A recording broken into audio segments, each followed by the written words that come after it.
the moment for me, I was one Monday morning at 4:45 when the garbage trucks pick up the garbage out the front of our house, and I sat bolt upright and I just thought, Monday morning again, I've got to do this all over again. I can't do this anymore. And I made a decision right then. I'm going to be honest with my wife, Tam, that I'm struggling, that I don't like my career. I felt very stuck. You know, on the breadwinner, I should know what I want to do, and I don't. And so there's a lot of shame around that. And I just said, well, I'm just going to be honest. And yeah, Tam gave me a gift at the age of 37. And he was like, just resign, leave. We'll work it out. And it was such a gift.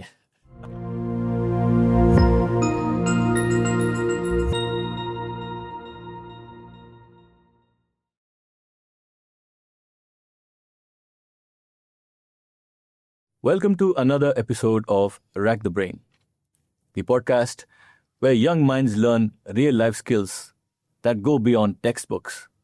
We are talking about mindset, clarity, pressure, management, leadership, and the habits that shape future-ready individuals.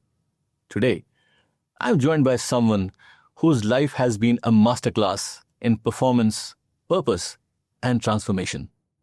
Richard Oscar Burton. From starring in first-grade cricket for the legendary Balmain District Club in 90s, to now leading one of Sydney's premier cricket institutions as Director of Cricket at Sydney Cricket Club.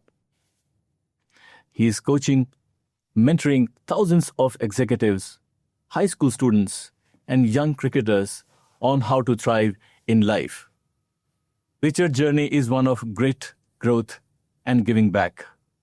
In this episode, we dive deep into his personal story from the pitch to the boardroom.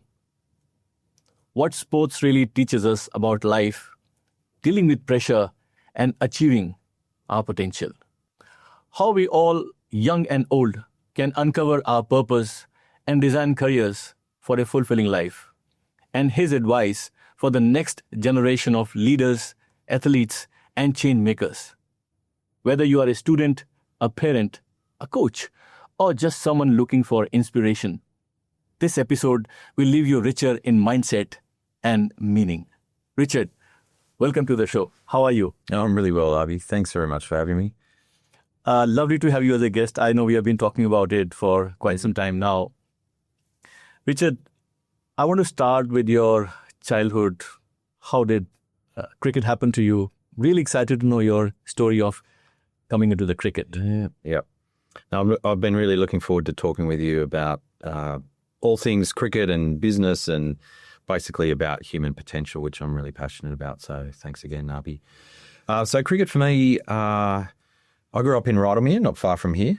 I was blessed to have a great family. I was one of four siblings. Great parents who they were both teachers, wanted to give us every opportunity, particularly in sport. So I think cricket came into my life about the age of 8. And yeah, I played for the Rydalmere Cricket Club, and I just remember being really taken by the sport. There was so many different aspects to learn. There's batting, there's bowling, there's fielding. I remember being fascinated by the ability to swing the ball and what made the ball swing. And so that was just, a whole playground for me to explore. My parents were amazing in that they drove me everywhere to sport.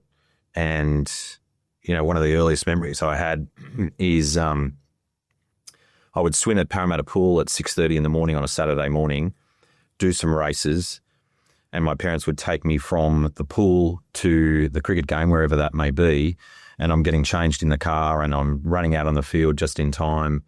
And that was a regular Saturday morning, but also rep cricket for Northern Districts juniors. That was, played on a Sunday, but played on, back then it was really strange, Boxing Day, New Year's Day, and my parents would just drive me all over Sydney and gave me that opportunity. So yeah, cricket came into my life early. It's been a constant in my life ever since. So player, moving into coaching, now in the role of director of cricket at Sydney. It's just taught me so much, and I feel blessed to have learnt so much from the game and the people in the game.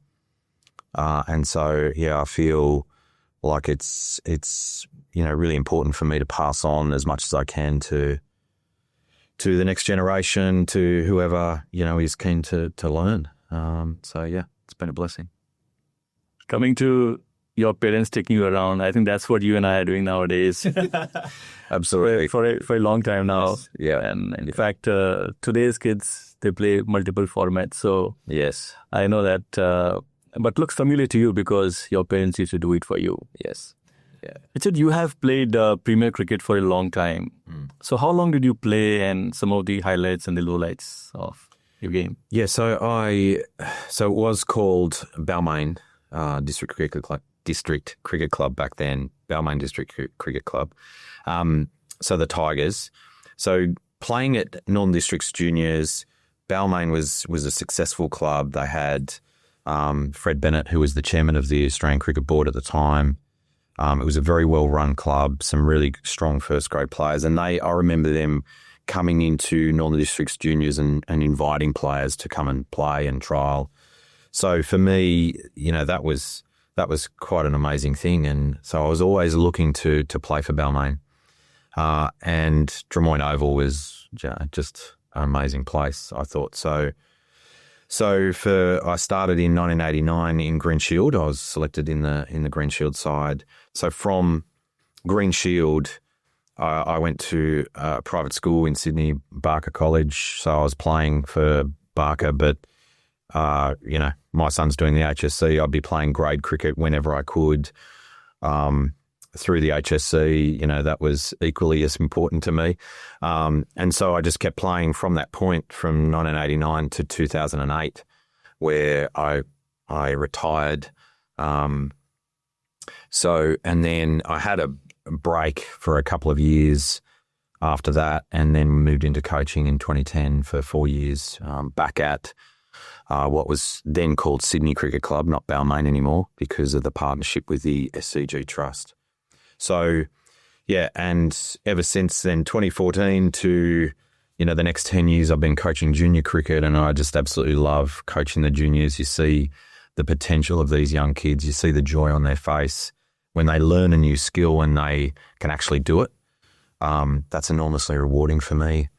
And, now back into at Sydney, trying to help both the men's and women's programs, assist the coaches, develop the coaches, try to, tailor the programs to developing, athletes and bringing whatever I can to that. In terms of highlights and lowlights, the best, I suppose, the highlight that stands out for me, playing cricket with a bunch of mates. When I first came into first grade, we had some success. The lowlights were definitely, coming last a couple of years. The wooden spoon, and there was a point there where we were we were really struggling as a side, and then we had the addition of Gavin Robertson, who played Test, brilliant off spinner. Simon Cook, who was a fast bowler from Victoria, looking for a change, and he came. And Neil Maxwell, who's global entrepreneur, really mover and shaker in the world of cricket. And as a leader, he brought so much belief to us. And so that injection brought that sense of belief. And in 1998, we ended a 33-year drought to win the competition. And it was a bunch of mates that really worked hard. We knew each other well. We knew each other's role. We played to each other's strengths. During the down period of, there's usually a gap of about a week and a half over Christmas in grade cricket, and we would get together and do fitness, and so we won the competition that year. And one of the lasting memories was there was a gentleman called Cliff Winning at the club, And he was a former player, captain, coach, and administrator. For 60 years, he'd invested in the Balmain club. And he had a house. He loved the club so much, he bought a house just above Drummoyne Oval. And what a passion. What a passion, yeah. It's a huge part of his life. And so when we won the competition, we all went as a team back to his house because he was, there was no media or social media to check the scores. Now you can jump online and actually see a lot of first grade cricket around with the streaming. But so he was waiting in his house with his Balmain baggy black cap, and we sat around and had tea with him, and and his lovely wife Lil, and as a team, we were there. It was a sort of a culmination of the culture of the club, the history of the club, and achieving something really special as mates, and that stands out as a lasting memory. And I tell that story to the young players now, and it's all those things which I think are great about sport. It's culture, it's values, it's trying to achieve something together that is meaningful, and that all came together that year. It was really great. All for the love of the game. The love of the game, absolutely. Yeah, absolutely. So, Richard, before I move to my next question, I'm curious because this question keeps coming up quite often. What is the pathway for junior cricket? Yep.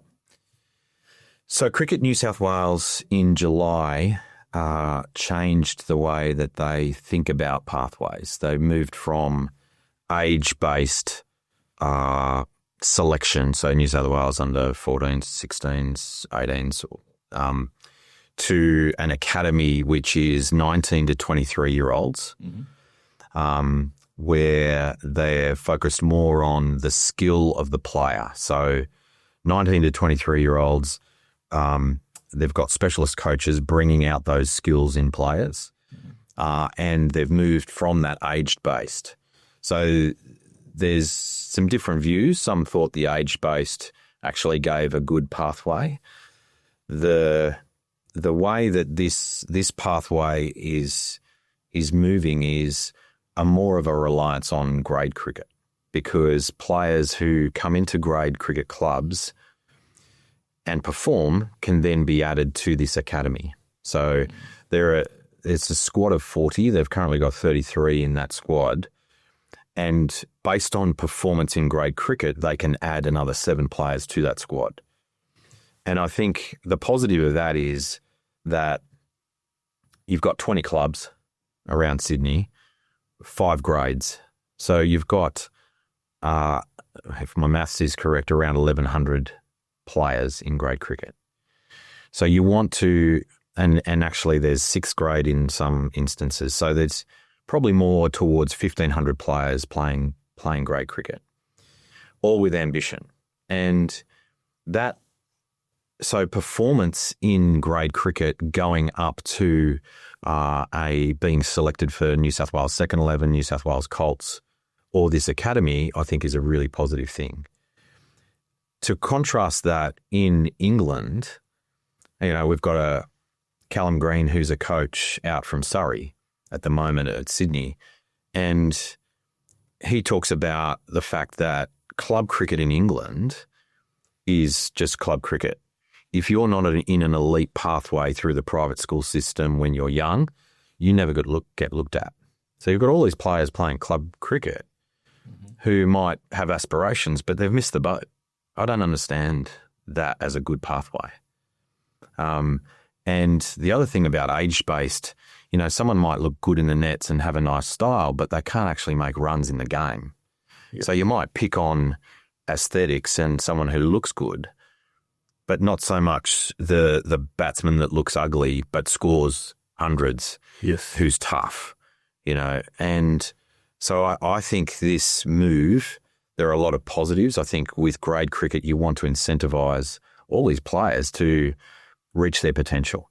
And, going back to my day, there was always the saying, if you get FIFA 3 times, you're now in the selection for New South Wales.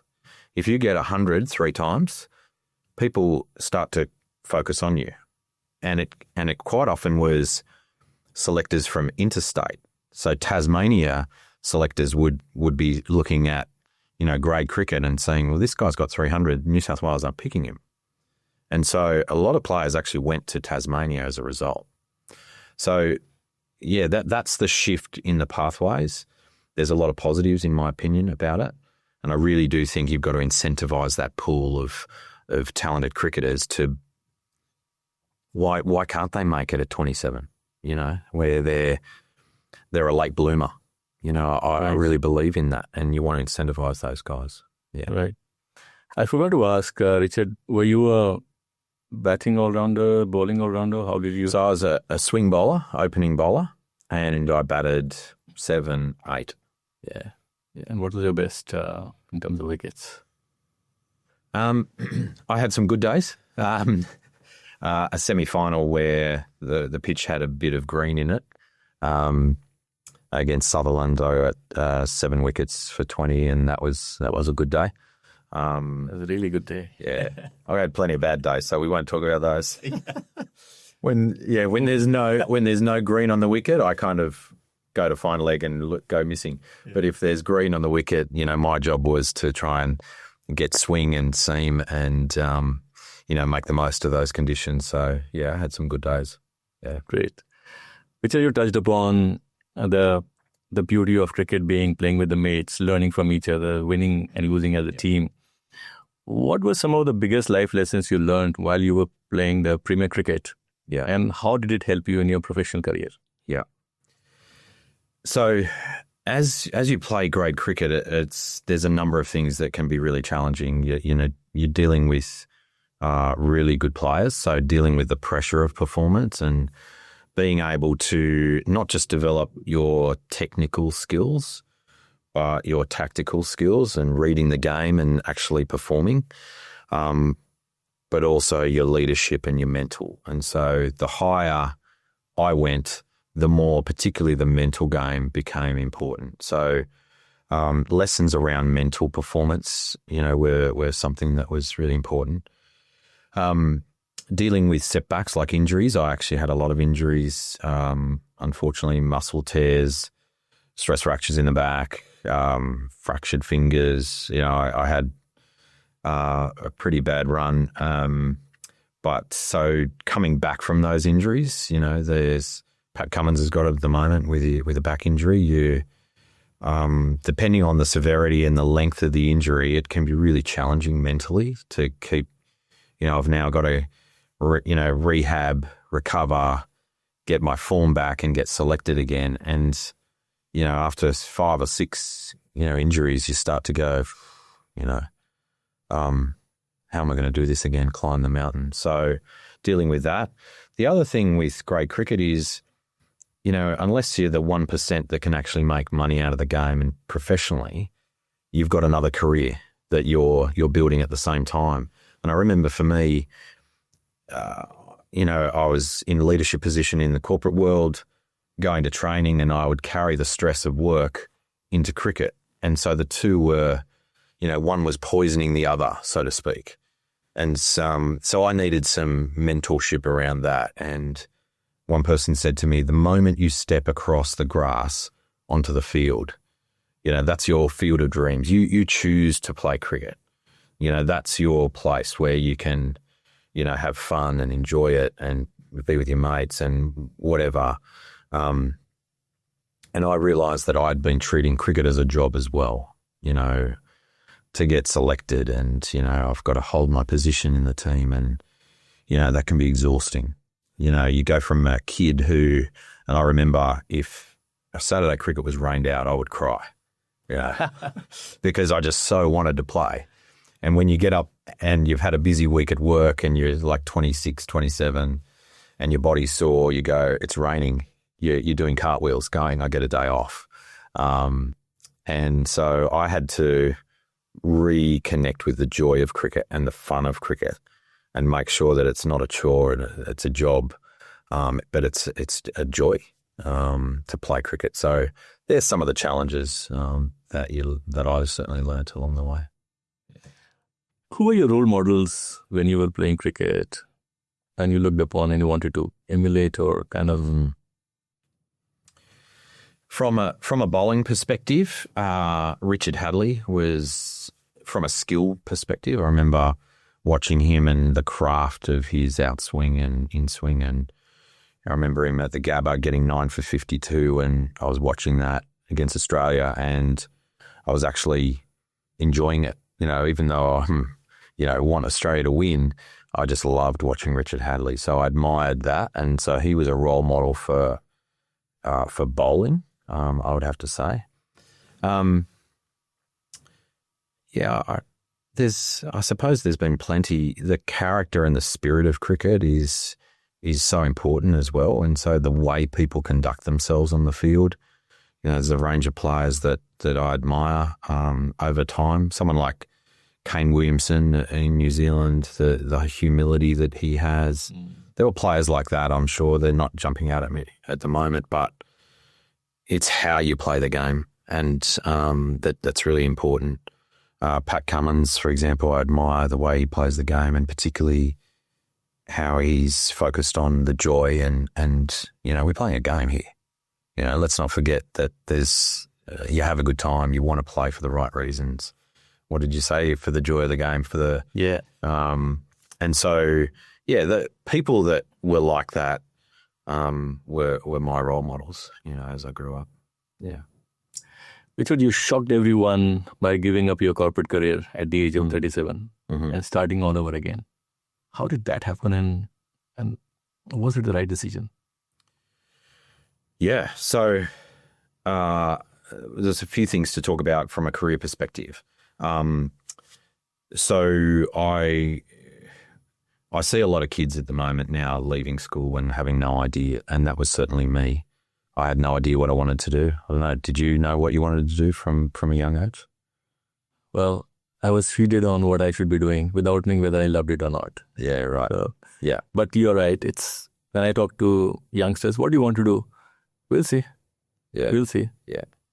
Yeah. So for me, it's really, my story goes to that point. I remember going into the careers advisors office at Barker, and I'd say, look, what do you think I should do in uni? And he said, well, that depends on what you want to do. What do you want to do? And I said, I have no idea.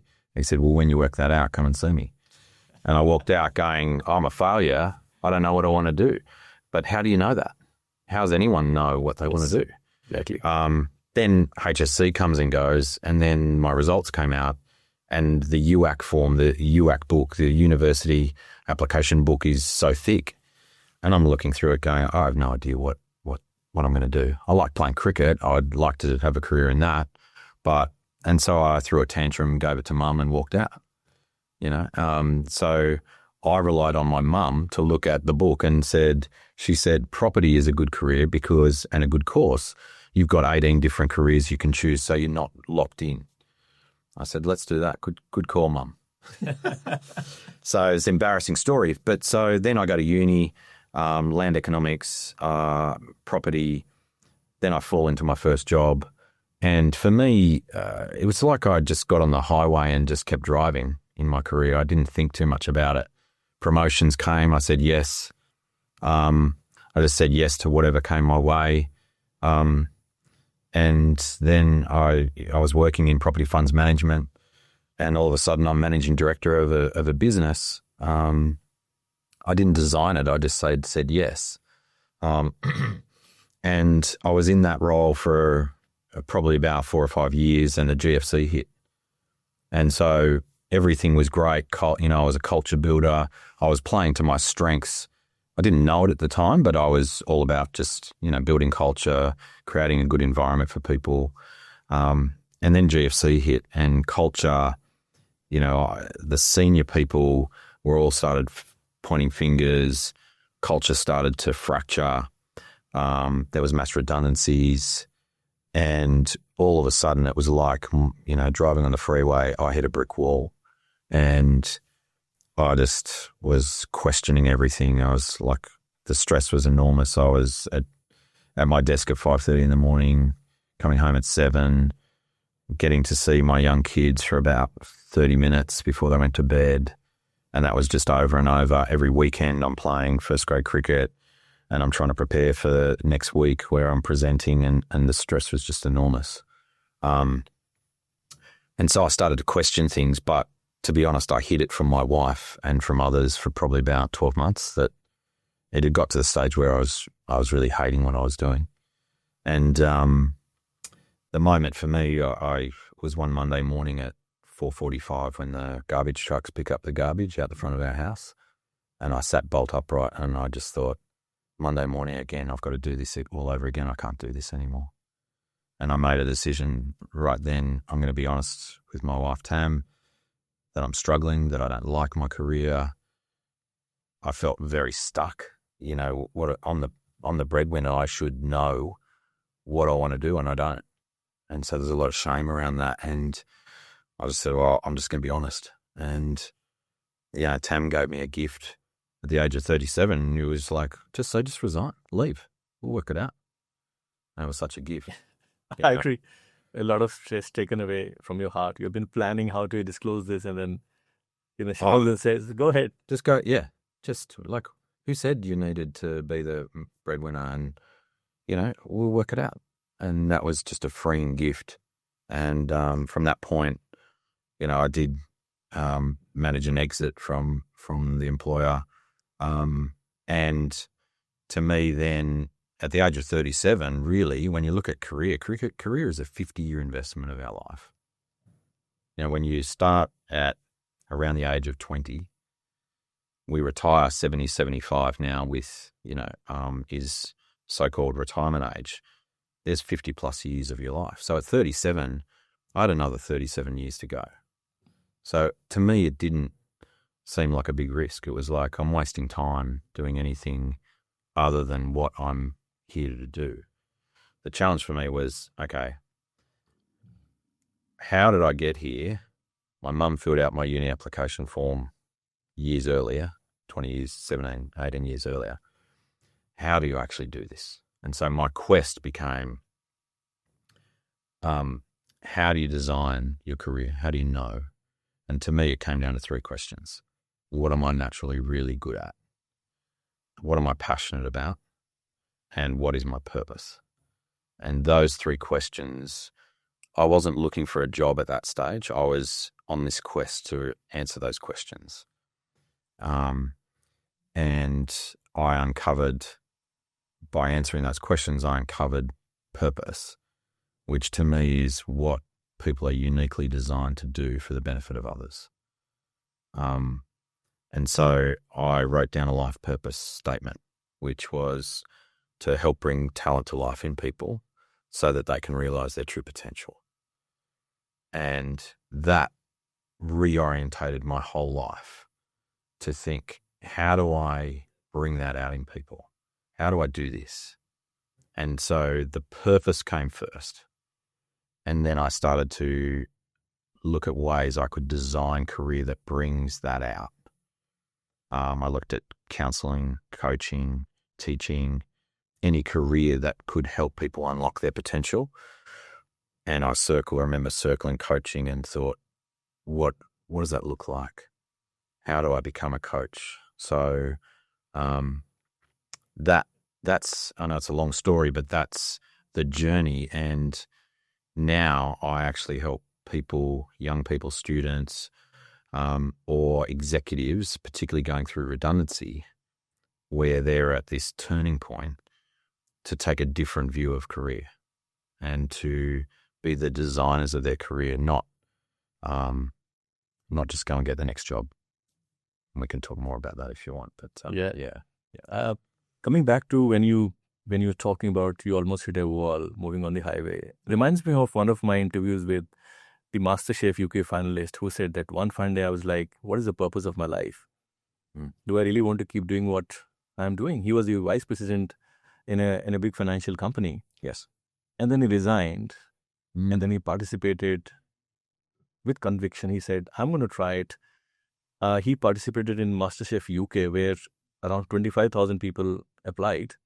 45 were shortlisted, and he made it to the final 3. So magic happens when you're really in your difficult times. I'm just trying to relate with that. Yes. And coming back to purpose, this resulted in you creating another amazing program for high school kids. I'm keen to know more about that program. What do you call it, and what is the aim of that program? Sure. So, so my coaching practice is called Inner Zone, which was, I didn't talk about, it related to how people get in the zone in what they do. How do they get in flow? And so Inner Zone has a real meaning for me. And so when I coach people, that's what I'm coaching. And in 2015, a real innovator in education, a guy called Greg Miller, who's a school principal now. He was in a different role then. He said, how do you help people going through redundancy? And I explained the method that I use. And he said he was really interested in that, and he thought it was applicable in schools to help young people to not just think about their life of, okay, I do well in school and then, I just try to get a job. It's about from the inside out. It's who are you first? And so understanding their design. And so a little time, that was in 2015, probably about 6 to 9 months later, he was appointed as the school principal at a next generation Catholic school called St. Luke's, Marsden Park. And this was an innovative school, and Greg Miller was appointed the principal there. And one of the first things he did is get me and my business partner at the time, James Brennan, in, and we talked about how we could actually help students. And that was the genesis of a program called Life Design, and that is still active at St. Luke's 8 or 9 years after the school was created. And so that was the genesis for this practice called My Design Education, which is the business you asked about. My Design Education. My partner there, business partner, is an amazing young educator called Kirstine Siapara. Kirstine is a teacher, and together we've created a program which our saying is, in order to design my life, I must first know my design. Okay, and so that's the name. My Design is, in order to design my academic choices, I must first know my design. In order to design my career choices, I've got to know my design. So the focus of the program, and we've just released a 1-term program for schools, because a number of our schools actually have 1-year programs or 4-year programs. So it's actually in the curriculum. Yeah. Right. So, and the framework of the program is the uniqueness of people, and we use an acronym called SIM. So every mobile phone has a unique code in it, which is why Arby's not getting Richard's calls and vice versa. And so we use that analogy of a SIM card to reflect the uniqueness of every student. And so the S of SIM is strengths, the I is interests, and the M is motivation. And so we go through, like, part of the program is, what are your strengths? And we're not talking your skills. What are your natural talents? What are you designed, the things that you do effortlessly well, things that you get energy from, your creativity and how you're brilliant with, your drawings and your art and your music, and trying to uncover that talent for young people at an early age. And then the interests is, what are you passionate about? What do you love to do? What are the topics that capture your attention and your focus? And their motivation are the things. So why is that? What are the things that matter to you? The deep values and beliefs that you have. And so that framework is the program. And we call it self-discovery education. We believe that there's so much disengagement from students. They don't know what subjects they want to do, what career they want to do, and really they're also disconnected from themselves. There's so much going on for a young person at school. They're trying to fit in and all these things. And so self-discovery is about who are you, and working that out, helping young people to do that, and then designing whether it be learning choices or career choices that bring out the best in them. And that's the framework for the program. And it sounds really exciting because in this time of extensive social media, and the news about AI taking away jobs, I think the young generation, there's a high chance they might be confused about what they want to do. So with a major source of information being their phone, you know what I mean? So this sounds really exciting. Yeah. I'm keen to know if there are some profound stories or something of impact that you want to share with the audience after going through your programs. This sounds really exciting to me. So, there's one of the things that happens at the end of the program in some of the schools, particularly St. Luke's do this really well, is a celebration and a presentation of their sim. So what happens is local business people, politicians will come out to the school and they will sit on a panel and students will get up and present who they are. Okay, so they'll say, these are my strengths. This is what I'm passionate about. This is my motivation. And so it's like a Venn diagram. And in the middle is their purpose. And so they are talking about their sense of direction and purpose in year 9. Yeah. And so they're getting up and presenting this to them. And entrepreneurs and business leaders leave gobsmacked that these kids can talk about themselves with such authenticity and clarity. And so I'm there for those, and we're going to be doing them in a few weeks again. And to sit and hear students talk about that gives me goosebumps. Yeah, it's incredible.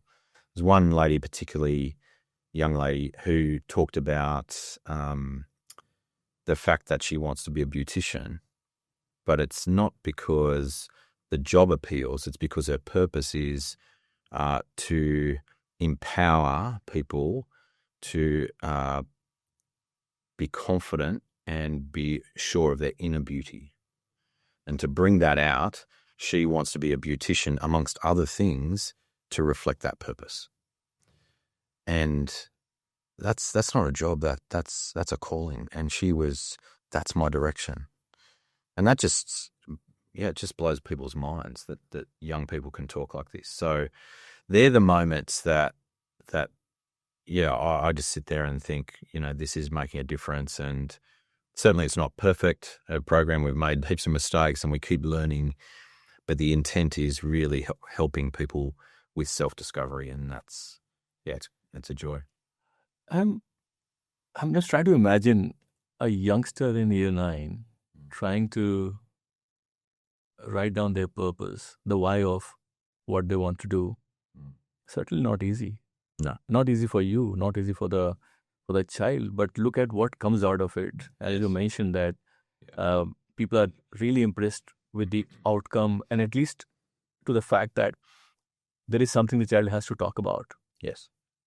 That sets a tone for a beautiful future, because now there is some sense of direction that is being created by your programs. Are they limited to a few schools, or how do you plan to take it out to a larger audience? Because should reach out to wider youngsters, isn't it? Yeah, it is. And so we've got 7 schools at the moment who have it embedded in their curriculum. Mm-hmm. And, one of the things we've learned is that it's a really big decision for a school to embed in the curriculum for 1 year or even 4 years, which some schools have. So what we did is create a 1-term program, which is far easier for schools to adopt, to say yes to. It's financially, easier and more accessible for schools. And so now with this 1-term program, our plan is to really broaden it to as many schools as possible around Australia and hopefully internationally. That's the plan for it to really scale. We get a lot of calls from parents. Like my son wanted to do law all through school. He's now doing law. He hates it. He just dropped out. What do I do? And that's the type of call where that's why we exist in schools. We're not going to solve everything. And it's not really about the student coming up with their perfect life purpose statement. It's about teaching them the method. So they leave and they go, when I leave school, I know that my talents and my strengths will guide what I do. My interest and passion will guide, and my sense of motivation, whether I'm really feeling meaning from what I do. And so we're trying to teach them a method that they can continually do. And that's the method that I work with people going through redundancy, or someone who goes, I'm stuck in my career and I hate it. What do? We work from the inside out rather than outside in, where people look on Seek and hope for a miracle and try to fit into a job. That's what I call outside in. Inside out is start with you and your design. I was talking to someone about the impact of AI, and there's sort of negativity around it's going to take away jobs. But I got a really profound statement that set me thinking. He said, with AI, you are going to see a lot more entrepreneurs, especially youngsters, because there are so many inspiration stories of people using AI to build, single person company. Yeah, so I have a feeling that what you're trying to do is going to build that mindset of being able to take the risk and have a purpose in life to kind of achieve.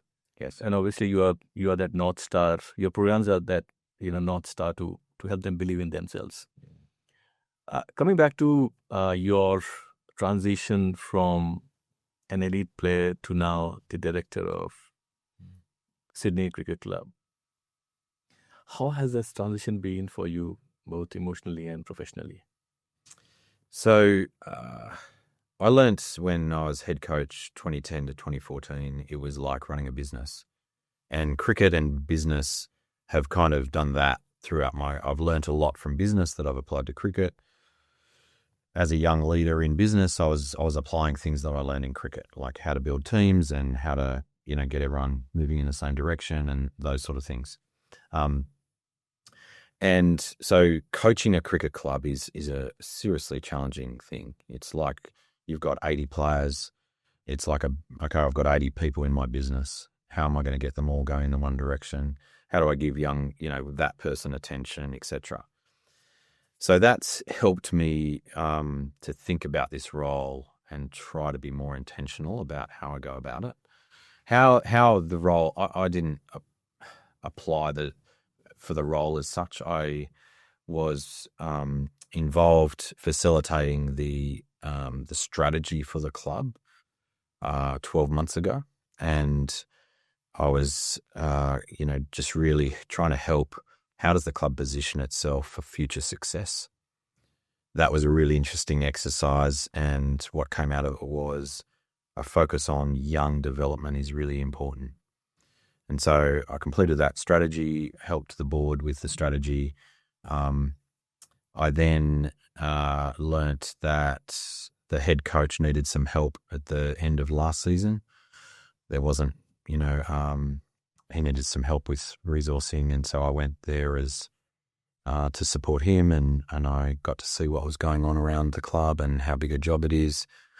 And at the end of last season, the club approached me and said, "Look, we would like you to consider this role, and I've got Inner Zone, my coaching practice, my design education. To take on this role is another thing, but to me." Back to my purpose. It's all about human potential. And so all three of those are in the direction of my purpose. Managing time is not a strength of mine. So I think you've experienced that, try to get me organized for this podcast. So that's an ongoing struggle, and making sure that I've got my balance right. Because there's the women's program, there's the men's program. Combined, there's 150 players across both. There's coaches in the women, there's coaches in the men. Trying to bring, unity to all of that is what the role is about. And so, I'm certainly learning in the role and, trying to achieve our vision, which is, our vision is to be the leading men's and women's club for player development. in Australia. That's the big vision. So player development, how we develop players, how we create an environment where high performance is inevitable, which is my mantra, is if we create an environment which is great and safe and people want to be there, that high performance will come off the production line. And that's what we're trying to do. So that's exciting, but a challenge from a life balance point of view. Looks like your plate is full. Sorry? Looks like your plate is full. Plate is full, yes. Yeah, so, it is full. And that's something that, I'm reflecting on at the moment, and how I do my best in all these areas. Yeah. You work very closely with, I want to use the term humans. You deal with adults, you deal with youngsters, you work with younger kids. How are you teaching them the art of balancing pressure and being motivated? Because cricket can be a very disappointing game as well. Yeah. As you mentioned, you may be fantastic in the nets. Yeah. But in the real game, you may just be out. Yes. In the first ball. Yes. Or you miss some catches and suddenly you have a team member saying, "Hey, you should have taken it. It was easy." I think it's a lot of mental game, as you said. But then they need to practice. They need to get used to the disappointments. Yes. How are you teaching them how to handle those pressures and the disappointments? So, yeah, it's interesting, Avi, that a lot. I mean, if you go around a lot of clubs around Sydney, there'll be training people with technical, how you bat, how you bowl, maybe tactical, certainly physical, being fit, etc. But teaching them how to be a great teammate, how to display leadership, and how to excel mentally is not widely taught. And so from a player development point of view, one of the things we're wrestling with is how do we do this at scale across all our players? In answer to your question, when we get to know our players and know them closely, we can see when they're not themselves. We can see when they're under pressure. We obviously can see scores where they're not performing to their potential. And so the right intervention may be just a chat. Maybe, I walk around a training with a player X or Y. Let's go for a walk. How are you going? What's happening for you? And quite often it's an injection of positivity or belief that they need. They don't need to, work harder on their elbow and how they hit the ball. And so helping them understand that they're close sometimes, they're close to a breakthrough. They may feel like it's a long way away, but how do we help? We try to help them be open, be honest about their performance, help them to keep learning about themselves, and particularly one of the great mental sides of the game is that we all have success, and there's a great quote: "Success leaves clues," and I think it was Peter Drucker, or it might have been Jim Rohn that said that. I'll have to check on that. But everyone has success, and everyone will experience some form of success in their life, whether it be career or sport. Go back to that success. Replay it in your mind. How did you go about it? And so I'm really encouraging players to, when did you last get FIFA? Yeah, you remember it? What were you doing then? Well, I wasn't thinking. And what players can often do is overthink, put themselves under pressure. If I don't do well, I won't get selected. I want to play for New South Wales. All this stuff is blocking their potential. And having made heaps of mistakes myself, I can see, why don't we just remove that and you just get back to playing, get back to being you. I'm talking quite generally, but that's quite often it's a chat. It's an injection of positivity. It's helping remove something that's blocking them. That can be really helpful to people. Richard, I'm keen to know, when you were playing and now that you're coaching, and how have the times changed? Do you think in your times people were relatively stronger in the mindset? Now the new generation is little more hesitant and little more doubtful of themselves. I may be wrong, but is that something that you can talk about? Yeah. Well, Avi, you said at the start that the formats of cricket have changed so much. Yes. So the skill of the young player these days is like completely different. Like the T20 has brought a new skill set, which I find quite unbelievable. Like they're moving around the crease and they're hitting the ball twice as far as we could have imagined. You know, the bats have improved, but their sense of timing and is amazing. And so the skill set so they're playing, so far in grade cricket, they've played, all the players have played T20, 50 over, and this weekend we're going to 2-day cricket. So 3 formats. So some players excelled at T20, 50 is different, and then 2 days different again. So that's the first thing to recognise is that the formats have changed. The skill sets have been amplified big time.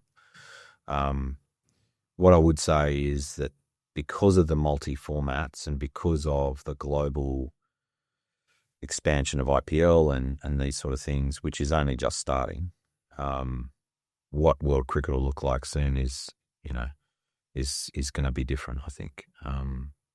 So that opens up, well, I want to be playing that. I want to be a professional. I should have a manager. I should be being picked in this team so that I can get there. It's I. And there's a lot of that going on, and that puts pressure on people. And if we, for a young player who puts that as their priority, then in my opinion, that's got a low probability of being successful because it's so much pressure. We've seen people go, okay, so I'm quitting uni so that I can really commit so I get picked for New South Wales. I've seen people do that through the decades. Maybe it works. Mostly it doesn't. When they then go, actually, I'm going back to uni. Cricket in the pie graph of my life is a small part. What happens? Their performance goes through the roof. They get picked in New South Wales second 11, and they're actually playing to their potential. So there's some things that are happening in cricket that I see. I think the young person coming through is much more minded, professionally minded. I want to be that. Resilience-wise, I think were players stronger back then? I don't know. It's hard to say, but I think the young player needs to really position the game of cricket in the right way. Pat Cummins says, he gets asked, how much pressure do you feel coming up into the Ashes? All this, and he said, it's a game of cricket. I love it. Let's start there. I enjoy it. So, I'm going to enjoy what I do. I love what I do. And that's the first part. And so much can be learnt from his style of leadership. He's giving belief to players. He's saying, play the way you see it. Travis Head is an example, flourishing under Pat Cummins' leadership because he said, just be yourself. Who is your favourite in Australian team? Mine? Oh, yeah, I'm a big fan of Pat. Yeah. His style of leadership, people said bowlers can't lead. I mean, he's just changing that. He's changing a lot of things in cricket, and I think it's for the better. So, yeah, I admire him. And have you met anyone from the cricket team, Australian cricket team? Have you met anyone? I know of some of the guys, yeah, but I couldn't say that I know them closely. Pat, I've met Pat a few times, and yeah, he's even more impressive in person just because he's genuine. Yeah. Richard, you touched upon leadership. What is leadership according to you? Leadership to me is the ability to bring out the best in people and to multiply their impact in a positive direction. Anyone who calls themselves a leader or is in a leadership position, I believe, has to do those three things. They've got to bring out the best in people, and create an environment that does that. But also their style needs to bring out the best in people. Multiplying their impact. You mentioned AI. AI multiplies impact. That's what it does, in my opinion. If we can't multiply the impact of our people, whether it be in a team or in an organization, then AI will. So, multiplying impact. And I believe when you really play to someone's strengths, their impact is multiplied. So bringing out the good in people, the strengths in people is way to do it, and a positive direction. So leadership is about going somewhere. That's where we're going. That's the light on the hill. We're going to go there together, whereas management is very much managing for today, KPIs, short term, whereas leadership is where we're actually going. And that's how I think about it. Yeah. You also work with many coaches. Have you ever had a coach come to you and say, I learned a lot from you? I hope so. Yeah, I think with working with coaches in cricket, my intent is to help them develop, because they're no different. They want to grow, they want to develop us, and so my role is to bring out the best in them and to multiply their impact. So, not so much coaches. I think executives. I ran a workshop once, and it was about, this was a place that I worked at where there was, hundreds of people going through redundancy, and I was doing a LinkedIn workshop. And I said, LinkedIn is easy when you actually know who you are. And so I spent some time, even though I should be teaching LinkedIn, I kind of taught what I wanted, which was around, hey, bring out your natural flair, your passion, your abilities, and that. And I was talking an early version of the SIM framework. And I would read all the feedback, and somebody, great workshop, really helped. And then someone wrote, I think I discovered myself today. And I just went, wow.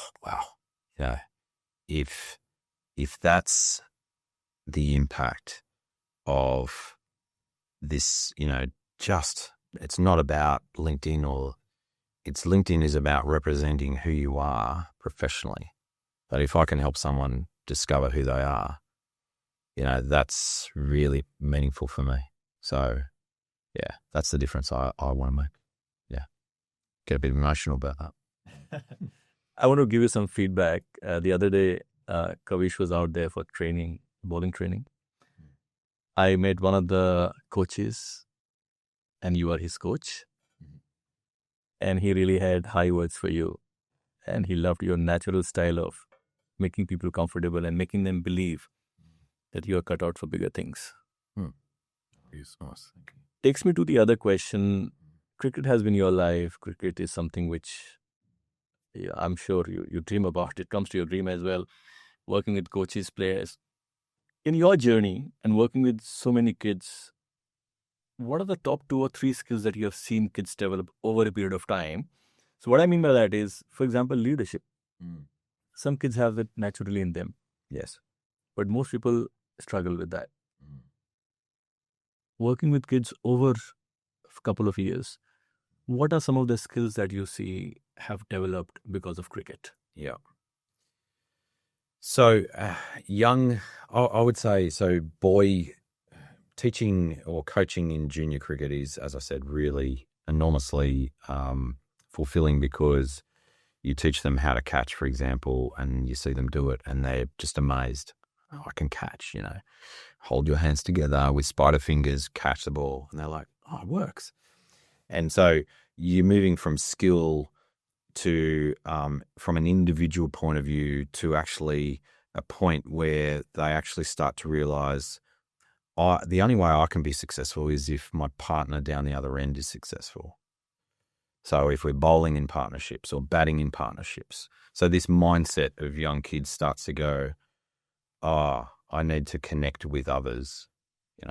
I need to be a good teammate.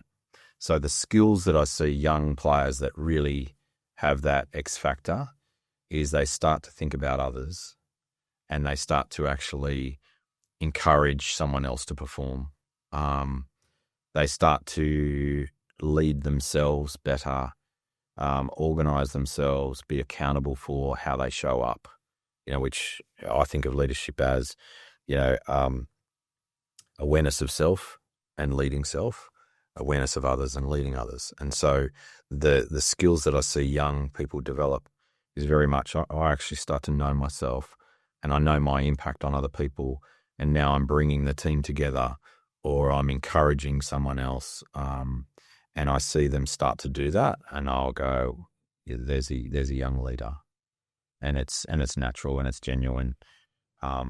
They're the skills that I think cricket and I try to, particularly at a junior level, is, it's about us as a team and how we become a team and how we connect with others. And there's a new person coming into the team, go and introduce yourself, like fundamental human abilities is what cricket gives you. And you sit around a lot in cricket with people. So you get a lot of time to practice people skills and develop those people skills. So that's what I see young people doing, and that's impressive. And I try to, encourage them in that. Yeah. People skills, very important in the corporate world, day-to-day life. Handling pressure is something that sports teaches you. I read somewhere that 70% of these CEOs say that their ability to handle pressure comes from their sports background, which is phenomenal. Yeah. And look, there are individual sports, there are team sports. Cricket is one beautiful sport that teaches you so many life skills, and you touched upon those. Yeah. Is there any story that comes to your mind of a player or individual where you have seen a major transformation when that person started with you and eventually came out victorious and happy about being part of your mentoring? That's a good question. I'd have to think about that, Harvey.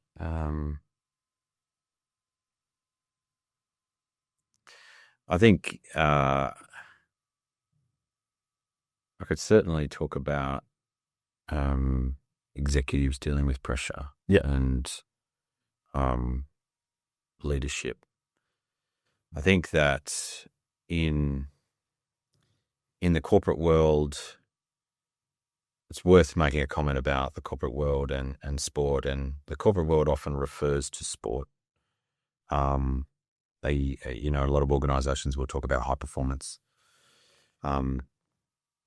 But we need to remember the differences in sport. So sport, we perform on the weekend or whenever it is. So we perform, we review and reflect on our performance, we recover, we train, we perform. So there's an ebb and flow to sport, which is natural. And so high performance and the continual review and pursuit of high performance is built in. In the corporate landscape, not so much. So they talk about high performance, but for example, an executive leadership team won't practice together very much, if at all. Corporate teams call themselves teams. Most of them aren't teams. They don't understand what it means to be a team. And so they talk about high performance and we want our staff to perform. But one of the questions I ask senior teams is when the staff look at you, what do they see from a team? Do they see a unified team? Do they see you high performing as a team? And so there's some of the differences, and what executives can learn from sport is huge, but it's to understand the differences as well.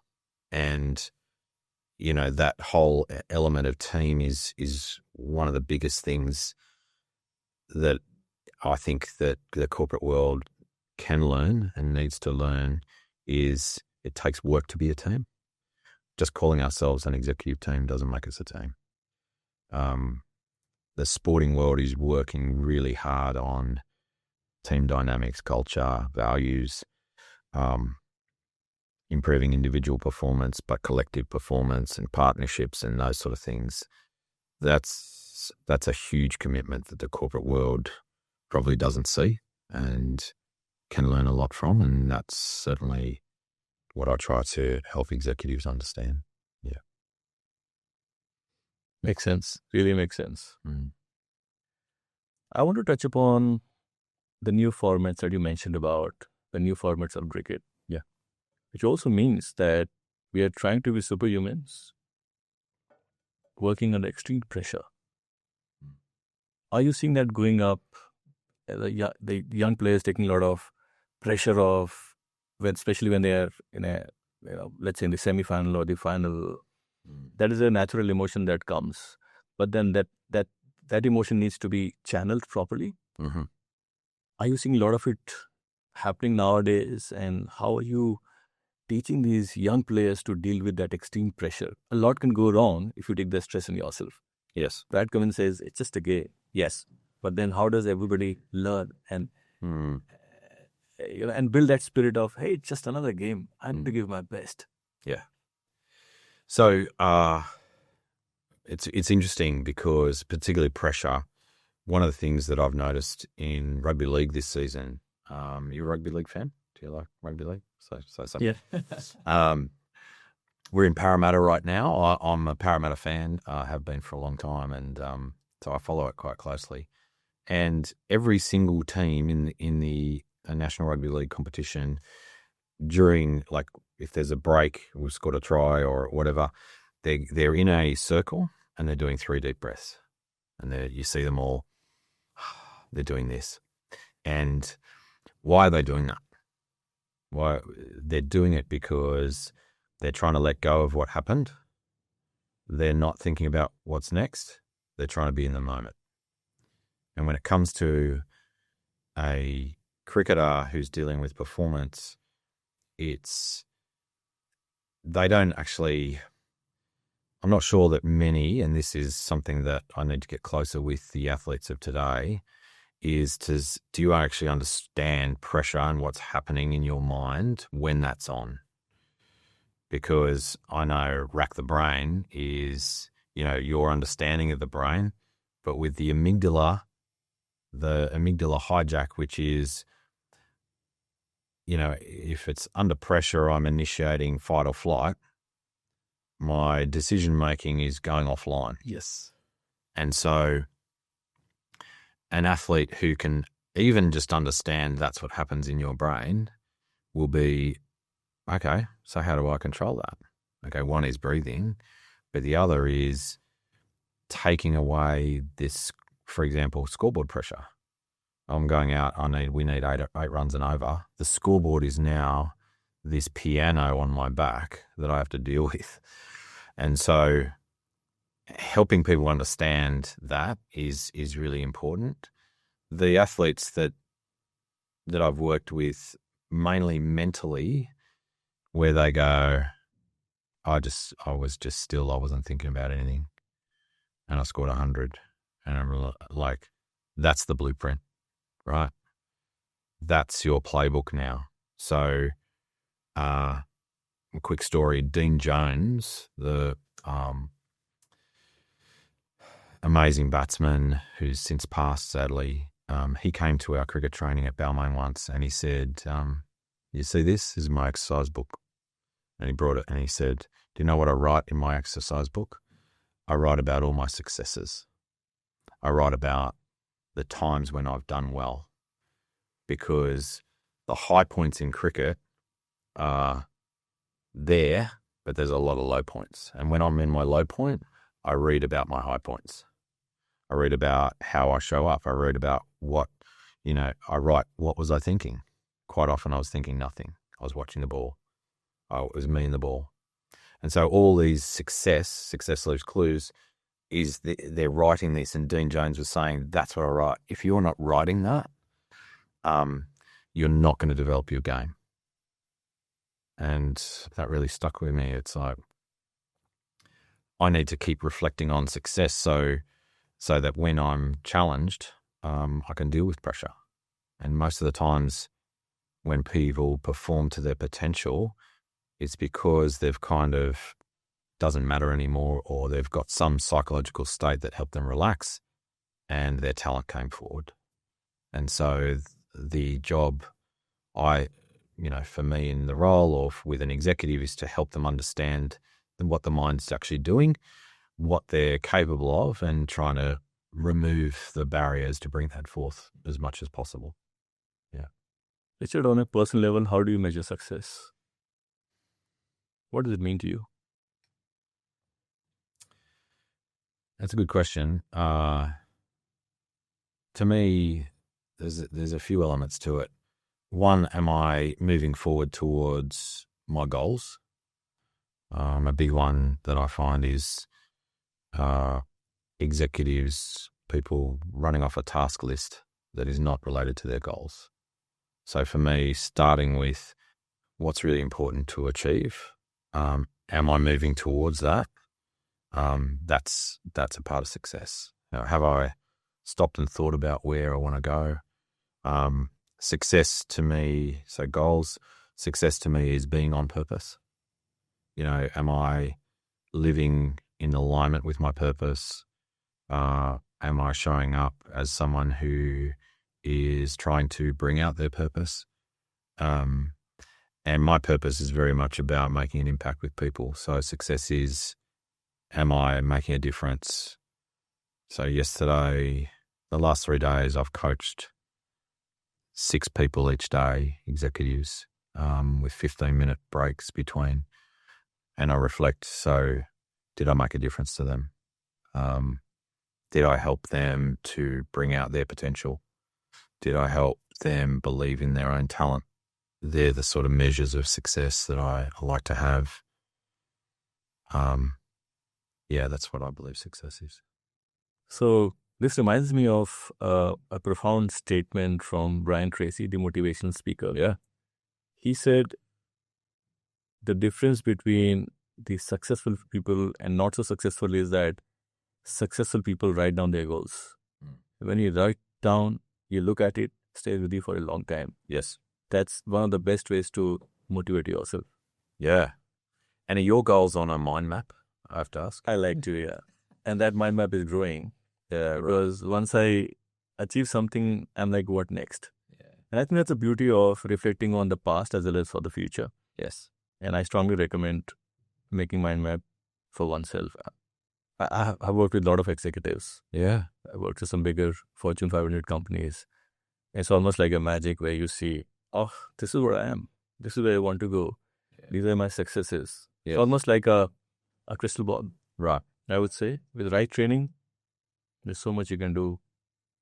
What is the science behind writing down goals, and particularly writing it down in the way that you do it, which is very visual with different colors? Yeah. So 2 parts to it. One is our brain naturally understands colors more than black and white. Okay. What I mean is that if you were to do a litmus test of giving someone to read 5 pages, yes, and then ask them to recall, yeah, vis-a-vis single page mind map, draw some images and come up with the story, the chances are the story would be better with a mind map. The other thing is, because there is already so much of noise, there's so much noise out there, so much you're absorbing in day-to-day life through social media, through books. I think the habit of reading books is not as much as it used to be in my days. How do you then make sure that the music comes out of that noise? Is by start writing. When you write down, neurologically, that stays with you because you've written it down yourself. Yes. So there are a few ways for you to be able to recall information. Yeah. Right. One is either you practice a lot, but then how much do you practice, because it's all scattered. Mm-hmm. And traditionally, if you look at the information, I would say most of the information is a filler, because what the meat of that information is a keyword. Keywords help you recall the information. Yeah. Right? Think about somebody who is a politician, somebody who's into debating, Toastmasters. Yes. You can read it, but then the good orators, good speakers, they are very good at making the stories. How do you make a story? You make a story because now you know the crux of the information. Yes. A mind map helps you put everything together on a piece of paper and you are able to see the connection. Things are interconnected. They are not in silos. Yes. So I want to give an example of a passport project. In India, the passport traditionally would take a long time. When I say long time, it could take 1.5 years. The guy who was responsible for bringing to a stage where today the passports you can get a passport in 4 to 5 days. How did he do that? And there was a big team involved. That guy used a huge mind map to put everything together. How the departments talk to each other. His presentations were using mind map. And there are some amazing softwares out there. Yeah. Yeah. So think about this. You have so many ideas. Are you able to communicate better to your audience? You can do a better job if you have a tool like mind map. I'm not saying it is the best tool. It is one of the best tools. Yes. And I have been teaching it for almost, I would say, 15 years now. Yeah. And at the point, the inventor of mind mapping is Tony Buzan. He only visited India once. And of the 20 people he trained, 4 were from India and I was one of those. So I'm trained directly by him. Yeah. So you get to know more stories of how it is making an impact, not just on the individuals, but big organizations. For example, Boeing. Boeing traditionally engineering, the guy in engineering team, when they're trained, the joiners go through extensive training for 1.5 months. Now that training can be done in a few weeks because there's a huge mind map. It's out there. You Google it and you see Boeing mind map. Yeah. Right. So Connections. they're all looking for better ways to understand themselves and then translate that into a crisp idea to the audience. Yeah. So my wife says my life is a mind map because I'm always, I call them spider diagrams. So I've seen your work and I need to have better mind maps, more color, more, and I did HBDI around the time of my change of career and I started to see connections that I didn't see before.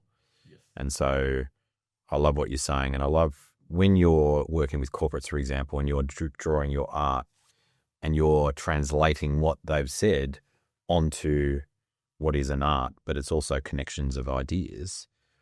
Do you often get surprised, like, is that what we said?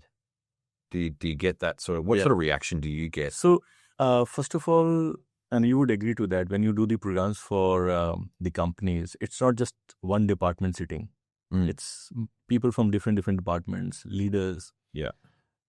What happens is when you start drawing and when you start showing that everybody is contributing and how that action of one team could lead to a big impact on the other team, the moment you start putting it all together on a piece of paper or on a chart on a big screen, that's when they start appreciating each other.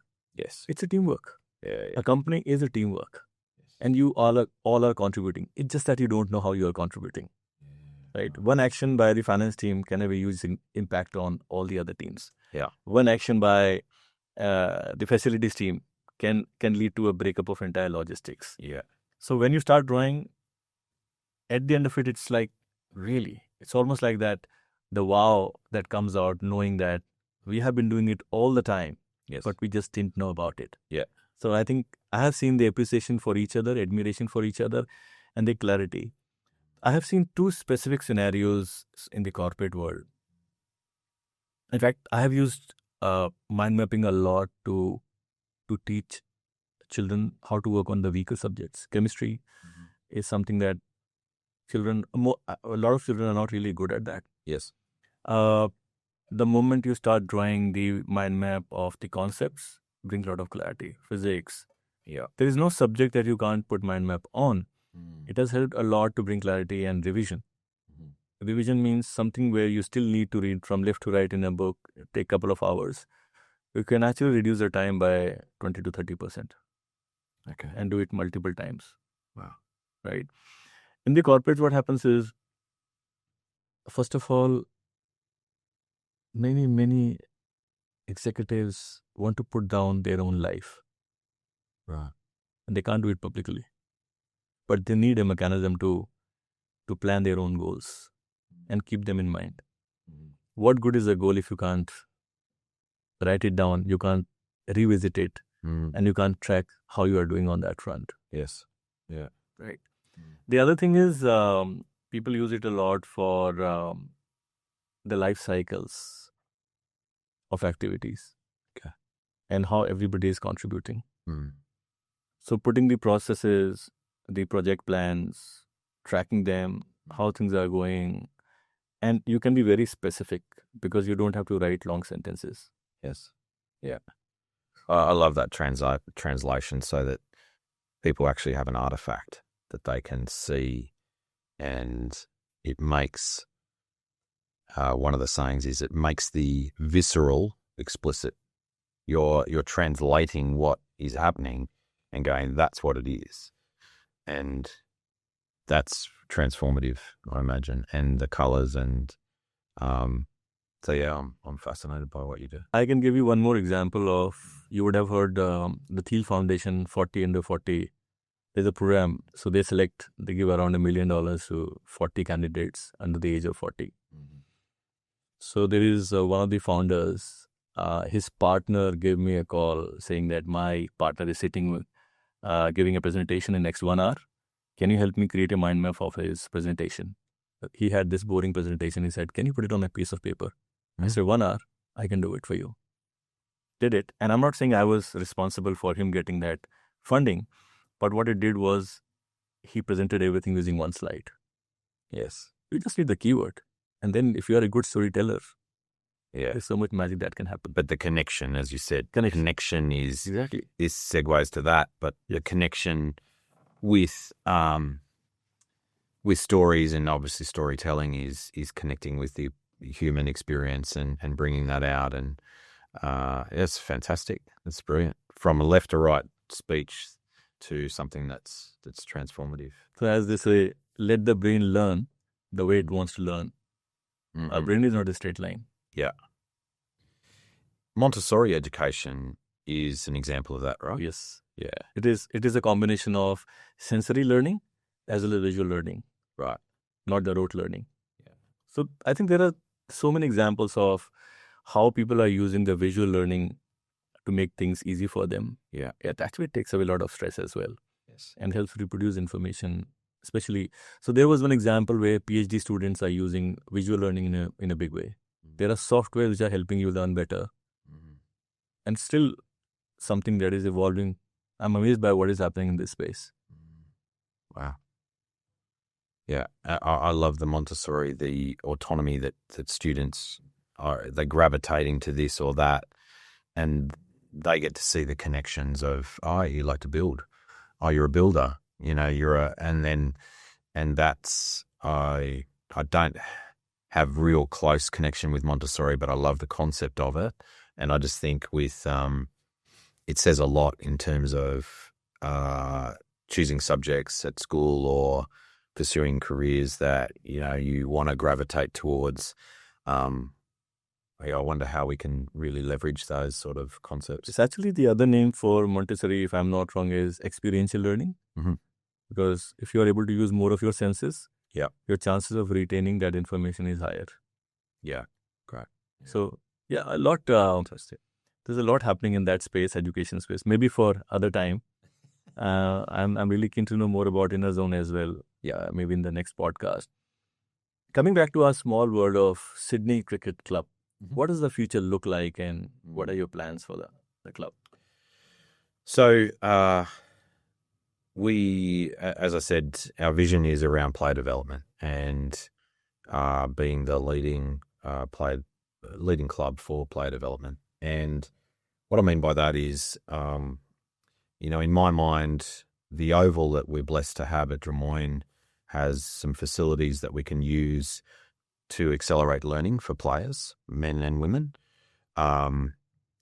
We're blessed with, a number of ex-players who are leaders in industry and are just great people. And so the plan is to get them coming back, teaching players their area of expertise, And yeah, for me, say it a different way, is to make it a university of cricket, really. It's a place of learning as well as a great place people want to come. And, for me, I said this earlier, but if we can create an environment where high performance is inevitable, and for me, having the benefit of many different experiences, it's to say that success and high performance is so many different things. It's culture, it's values, it's behavior, it's, now psychological safety and people feeling they belong and they're connected. All these different aspects of performance are now coming out. And so thinking about that and stepping back, it'd be great to get a mind map of all this, because there's so many different elements that go into success. Sometimes a team can be winning because they've got excellent players, and winning can cover over the cracks that are actually there. But if you work the other way, if we can build a great place, psychological safety, a culture where people thrive, we can actually get more sustainable success. And to me, if we're connected with the juniors and we're bringing great talent through and they love being there, success almost should look after itself. But there's a lot of work that goes along with it. So, my hope is that, people want to love going there. People are learning a lot, and I believe success will follow. Yeah. Richard, you know what? I can spend the entire day talking to you. You are a great storyteller. Me too. However, like all good things, we're almost towards the end of this. What is one mindset mantra for life that you want young players, the listeners of this podcast, to carry in their life so that success can obviously follow because you are doing the right thing? Yeah, really keen to hear. So I don't know if it's a mantra, but I believe that the best way, the saying we've got, in order to design my life, my career, my leadership, my cricket performance, I must first know my design. And so I believe that success will be inside out. So for a young student, for a leader, it's about starting with you and really understanding yourself, the unique talents that you've got, and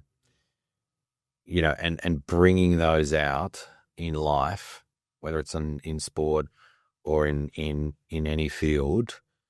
That will be success. I had just a very quick, I was speaking at a bank, and there was people all over Australia because it was sort of COVID times, and one person wrote in and said, look, I don't actually enjoy my role that much. Could I be in the wrong job?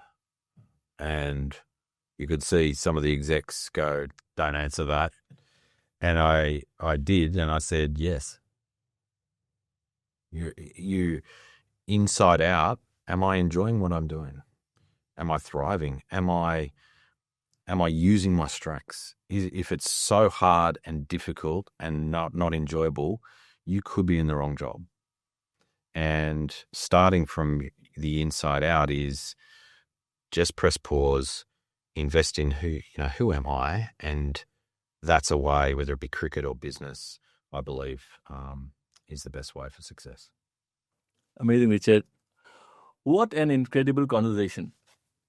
Richard, thank you for opening up about your journey, the wins, the lessons, the moments of doubt, and the mindset that keeps you going. To our listeners, remember, greatness isn't just built in stadiums or classrooms. It's built in how you respond to failure, how you handle pressure, and how clear you are about who you are and what you stand for.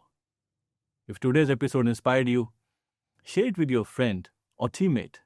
Let's spread the message that true success comes from the inner zone and the space where confidence, purpose, and discipline meet. Make sure to subscribe to Rack the Brain channel and follow us on YouTube for more life-changing conversations. Until next time, keep learning, keep playing, and keep building the best version of yourself. Thank you.